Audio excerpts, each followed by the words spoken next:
2 weeks after my father's funeral, the work inbox felt like foreign territory. The unread count was high, but one subject line caught my attention immediately: short, sterile, and sent by my manager. The message itself was even colder. My position had been temporarily reassigned to ensure business continuity. No acknowledgement of my loss, no request for a call, no hint of human empathy. Just a flat statement, as if my absence had been nothing more than an inconvenience to the workflow.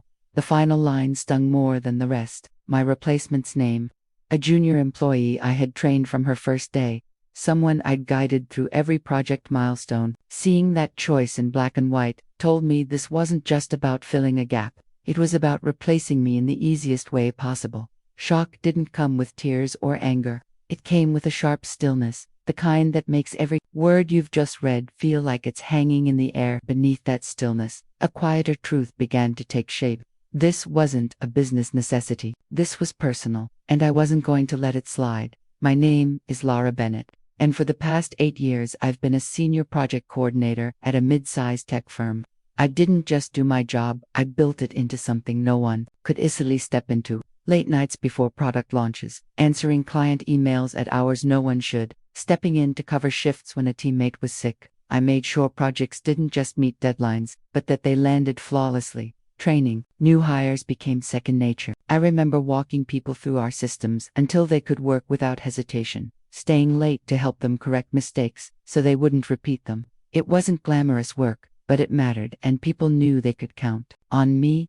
My personal life had its challenges over the years, but the office was steady ground. I'd earned the trust of my team, the respect of management, and the quiet satisfaction that comes from knowing your work holds the place together more than most realize. Before my father passed, I never once questioned whether my position was secure. Even in the early days of grief, that belief was something I held on to, a small anchor in the middle of everything I was losing, which is why, when that email landed in my inbox, it didn't just feel like a business update, it felt like someone had pulled the last bit of solid ground out from under me. The morning after reading that email, I forced myself to log into our internal chat system.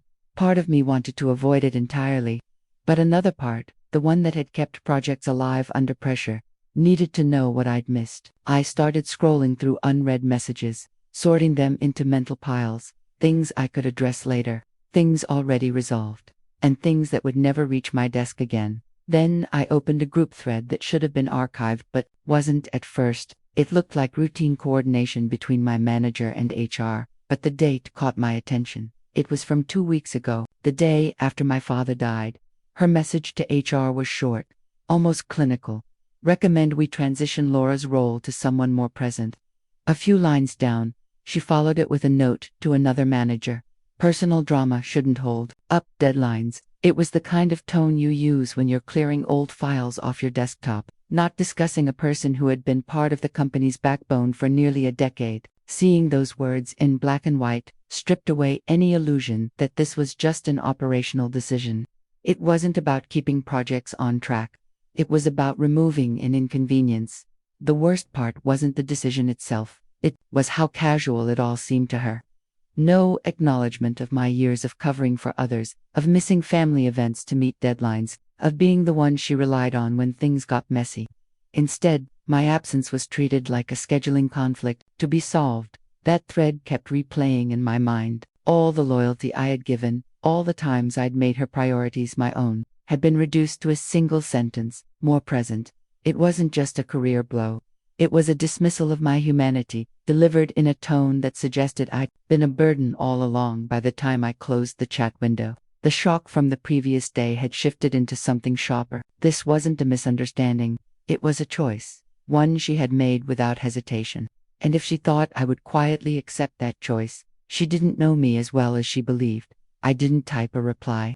My fingers hovered over the keyboard for a few seconds, but the words that came to mind were the kind you regret sending. Instead, I closed the email, finished my coffee in silence, and shut the laptop as if sealing the whole mess inside. The air outside was cold enough to sting, and the rhythm of walking gave my thoughts space to settle. Confrontation would have been satisfying in the moment, but it would also hand her the narrative, and she was already framing me as the problem. Letting emotion lead would only prove her point, but with each step, the situation widened in my mind. This wasn't just about my role being handed off, it was about what it meant for anyone in the company who might face something deeply human, a loss, an illness, a crisis, and trust that their job would still be there afterward. If she could quietly replace me while I was grieving, she could do it to anyone.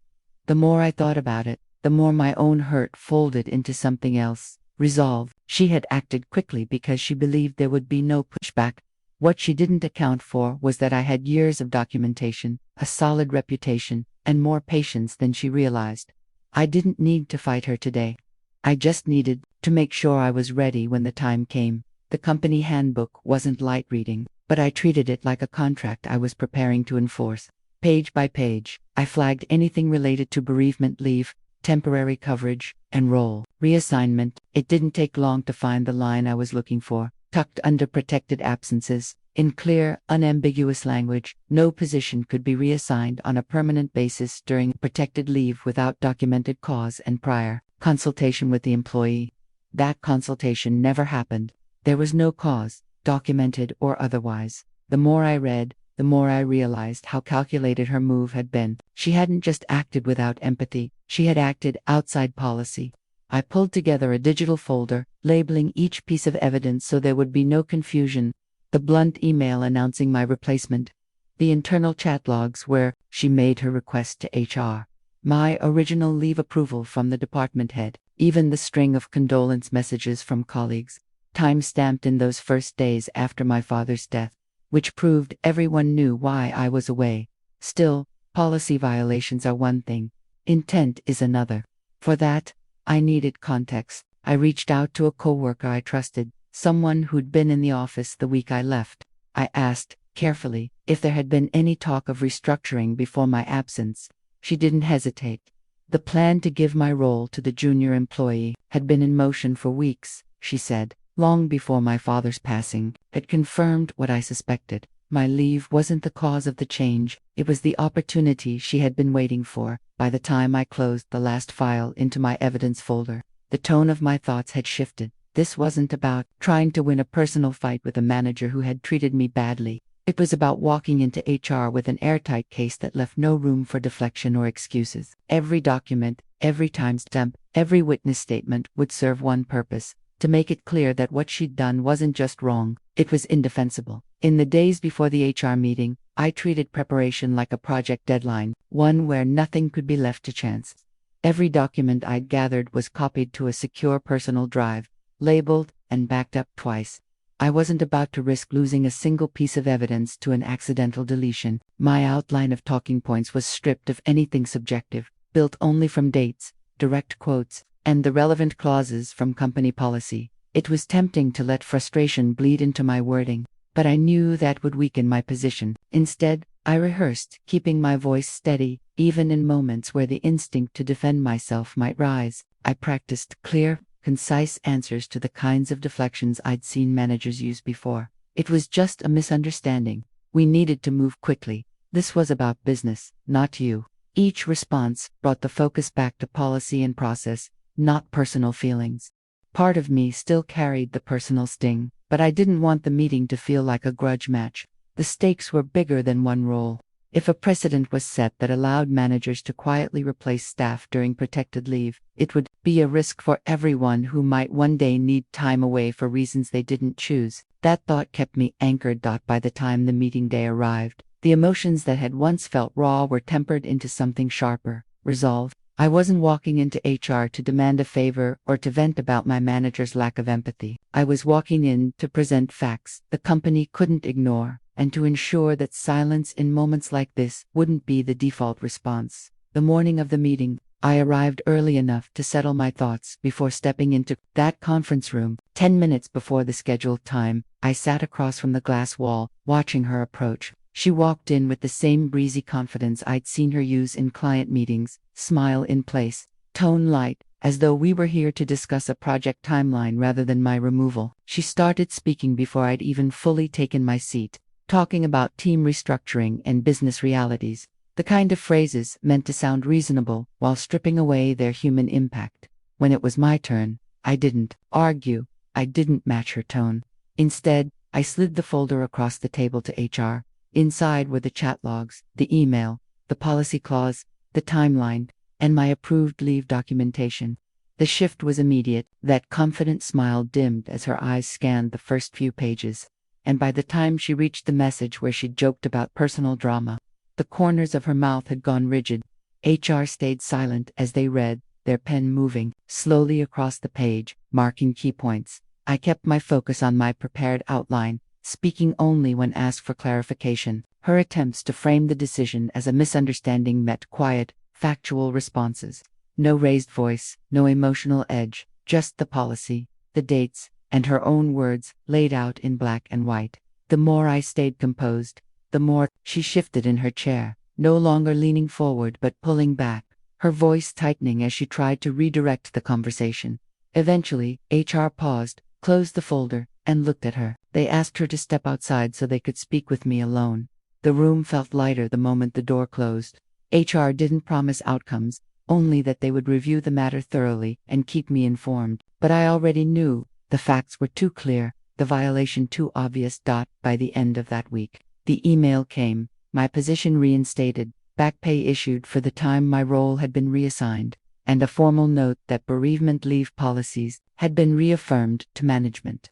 No fanfare, no apology from her, just the outcome I'd worked for, and in its quiet way, that was enough. 3 months later, she was no longer part of my world. No grand announcement, no farewell lunch, not even a generic company-wide email marking her new opportunity. She had been moved to another department, one far from mine, without ceremony or explanation. The change happened quietly, almost as if the company wanted it forgotten before it could become a talking point. I didn't ask for details. Whether HR had formally reprimanded her or simply decided her management style was no longer worth defending didn't matter to me. What mattered was the absence. No more emails undermining my work, no more subtle digs in meetings, no more shadow hanging over every decision I made. My projects moved forward without disruption, and the trust I'd built with my colleagues not only recovered but deepened. Outside of work, life had begun to regain a normal rhythm.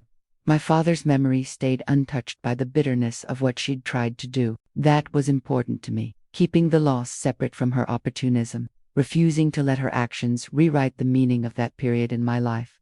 Justice, I realized, doesn't need an audience. It doesn't require applause or a headline. To be real, sometimes it's just the quiet restoration of what never should have been taken in the first place. And if you've ever been pushed aside in your most vulnerable moment, remember this: the calmest voice in the room can still change everything.